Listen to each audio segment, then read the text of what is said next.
Good evening, Russ. Melinda Pleskovic was a 6th grade teacher here at the middle school behind me. Our whole team has been looking at this tonight. We start, though, with the investigator, Tom Meyer, who's learned that Pleskovic and her family had been harassed and victimized all year, and police hadn't been able to stop it. Tom, good evening to you.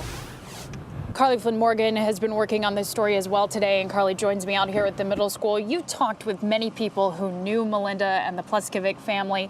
It's got to be difficult for everyone, but that much more so for her students and how they're processing all of this today. Yes, Sarah, she was a teacher for nearly 3 decades and touched countless lives. Described as silly but serious when called for, no one I spoke with could understand why. Now, one of the couple's daughters was engaged, and Sarah, friends tell us that wedding was scheduled for this upcoming Saturday, adding to the terrible tragedy here. Oh my gosh, yeah, it's hard to imagine what the family is going through right now, and her wider family, the Strongsville community, all really shaken by this, as you can imagine. And so many of the students and teachers, it seems like, thinking of her school wasn't quite the same. You heard it there in the story. People who knew her say it'd be hard to find someone who wasn't touched by her in this Strongsville community. Yeah. All right, Carly, thank you. And Russ, as we said, the community here quite shaken by this, but the investigation is really just beginning. As Tom mentioned, police have been quite tight-lipped on this so far. What we know, we will touch on a little bit later in the broadcast. And good evening. We have team coverage of the death of Steve Stevens. I'm Russ Mitchell in Studio A. And I'm Sara Shookman, live on East 93rd Street tonight. This is where Stevens targeted Robert Godwin Sr., killing him at random Easter Sunday and posting that video on Facebook. As you see behind me, a memorial here for Godwin is growing tonight, and the community is finding some sense of closure, knowing that the manhunt is over and that Steve Stevens is dead.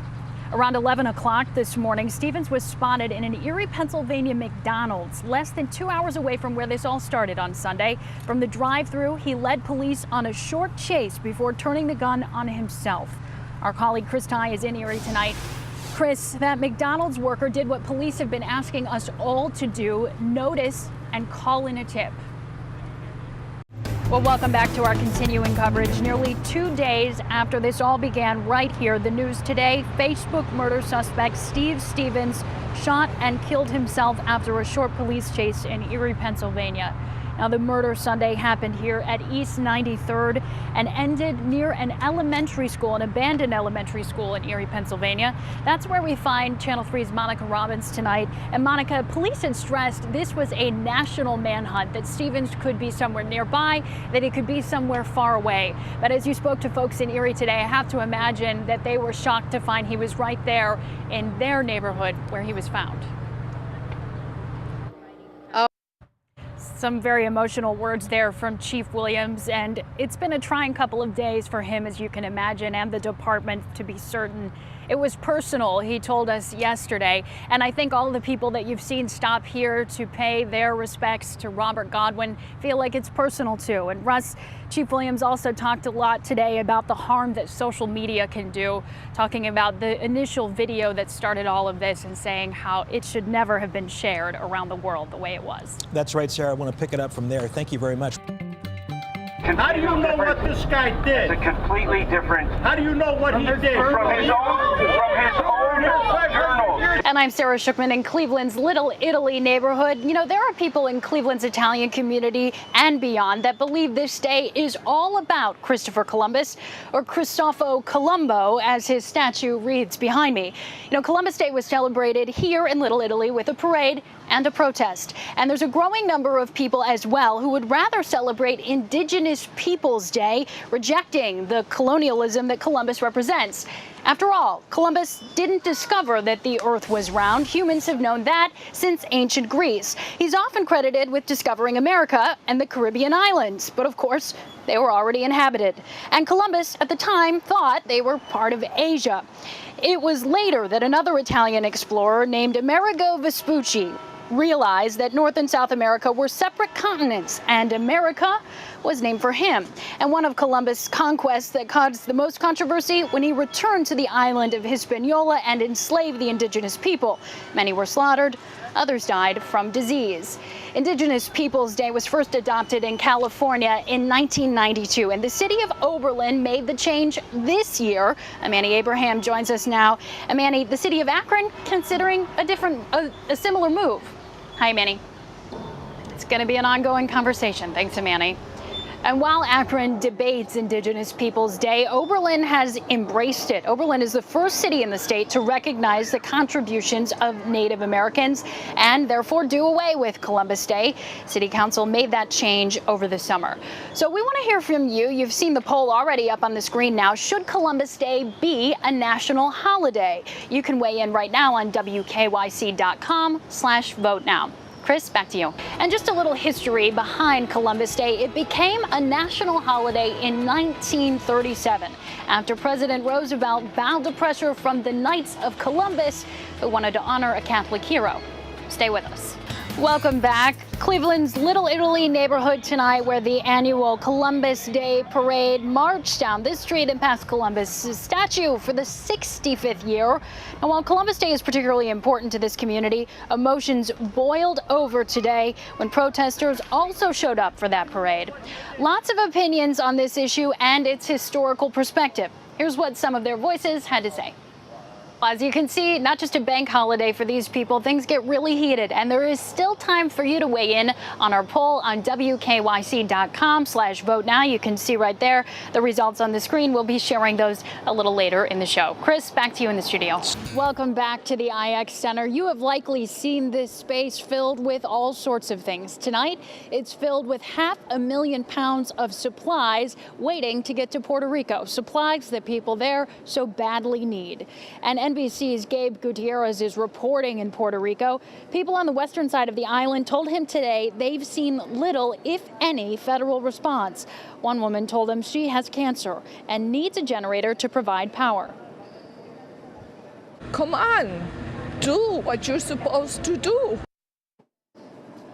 The response from individuals has been impressive, even here in Northeast Ohio. In fact, one Lorain County-led group managed to get a big delivery of supplies to the island, but it wasn't easy. Our Monica Robbins is out here with me tonight. Monica, it has to be frustrating to have all of these things, all of these people depending on you to try to do good and then get up against this problem. Yeah, it really is frustrating, especially for the Puerto Rican communities in both Lorain and Cleveland, here in Cleveland. Angel Arroyo actually said he saw the same thing that Gabe Gutierrez just reported on, that people were only getting one bottle of water or a handful of crackers. Meanwhile, while it is so frustrating, people are collecting supplies not for strangers, for friends and family members. And those donated supplies that New York's National Guard took over, they were not delivered by a transport plane. They were delivered by JetBlue. Okay. So as he says there, though, what is Ohio doing? Is there anything that's happening here? Yeah, I talked to the Ohio Emergency Management Agency. They are working on a plan, but unfortunately, details aren't there yet, and there's nothing really set in stone to be implemented. But what they're suggesting is that people donate cash. That can be utilized much faster than 500,000 pounds of supplies. Certainly. All right. Well, we're seeing that problem firsthand. Thank you, Monica. Sure. Russ, we'll toss things back inside the studio. You know, when you stand in front of these 500,000 pounds of supplies, it really is a lot of stuff that is so badly needed in Puerto Rico. It's just waiting for a ride. So we are determined to find a solution. We've been working on it today. If you've got any ideas out there, we would appreciate it. You can send them to us on our website and our Facebook page. We will keep you posted on this, and I'll see you back in the studio at 11. For now, the NBC Nightly News is straight ahead. Ninjas invade public square. Coming up, a behind-the-scenes look at the hit show being filmed right here in Cleveland. And good evening, I'm Sara Shookman here on Superior on the main course for American Ninja Warrior. Those test races are underway right now, and later tonight, about 100 people will be competing here in a qualifying round. We can't show you all the obstacles just yet, but I can tell you it starts here with those floating steps. A successful run right there. And that famous warp wall is along the course as well. Taping begins at 8:30 tonight. Only 15 people of those 100 competing today will be advancing to the Season 9 finals. I knew my partner Sara Shookman was brave and adventurous, but here she is taking on the American Ninja Warrior course at Public Square. Whoa, Sara, what are you doing? Oh my gosh, I knew this wouldn't be pretty to watch, but this is actually the first time I've seen it, and wow. It's harder than it looks, guys. Let me just say that much, okay? Yeah. It was incredible to have all these people cheering me on, though, and I was just determined, like, not to end up in that water. Right, right. Oh my gosh. Here you go. Oh my goodness. Oh. Was it scary? How would you describe it? I was totally freaked out before we even got started. When they just approached me about doing this, I mean, I was pretty nervous. And so as I say that, with our next contestant up right behind me here, I'm sure these folks are not nervous. But yes, it does. You get a little caught up because there's all these people watching you, this big stage you're up on, and then you need a lot of physical ability to be able to do these things, more than I have. Well, listen. Just going to the gym doesn't get you there. Major props to you for trying that. Thank That's you. fantastic. Thank you. Do something that scares you, right? Something I like did that today. Well, good evening from Edgewater Park. I'm Sara Shookman. Russ is off tonight, and we are up here at the Beach House tonight because the Cleveland Metro Parks is celebrating a pretty big birthday, turning 100 years old, and there's a big party to celebrate tomorrow. But we begin tonight first with some breaking news, as ESPN is reporting that Kyrie Irving has asked the Cavaliers to trade him. Let's go straight back to the studio where Pat Chiesa is waiting with the latest. Pat, this is certainly hard news to hear for many of us Cavalier fans. 100 years young, the Cleveland Metro Parks are celebrating a century of biking, blading, swimming, fishing, and fun. 19 million people visit the oldest park district in Ohio that now has 300 miles of trails across 18 reservations, golf courses, beaches, and one wild zoo. And with a century under their running shoes, they say the best is yet to come. And that is why we are here tonight. This is where the Cleveland Metro Parks will kick off its centennial party tomorrow night. It's really a celebration for everyone who uses the Metro Parks all around the region, and they are certainly expecting a big crowd here tomorrow. They've been setting up the stage behind us. The entertainment kicks off around 2:30 tomorrow afternoon, building up the excitement all afternoon, all day. The Michael Stanley Band will be taking the stage at 9 o'clock, followed by fireworks at 9:40 tomorrow night. That's really the pinnacle of all of this. And with so much going on, not only here, but so many other places this weekend in Northeast Ohio, Betsy Kling has been watching the radar for us back at WKYC. Hey, Betsy. Welcome back. I'm joining you tonight live from the Akron Rubber Bowl. It's seen better days. You've probably already noticed the graffiti and the crumbling cement behind me. Well, the future of this historic site is soon to be in the hands of the city of Akron. Today, the silence sheds light into what's left, a crumbling structure colored with graffiti and goodbye messages, serving as a reminder of what's to come. I'm not sure at this point that there's much left that can be salvaged, so probably demolition is the most likely option. Patrick Bravo is the executive director for the Summit County Land Bank, which is in line to take over Akron's iconic Rubber Bowl. It's kind of sad to see it in this state of disrepair.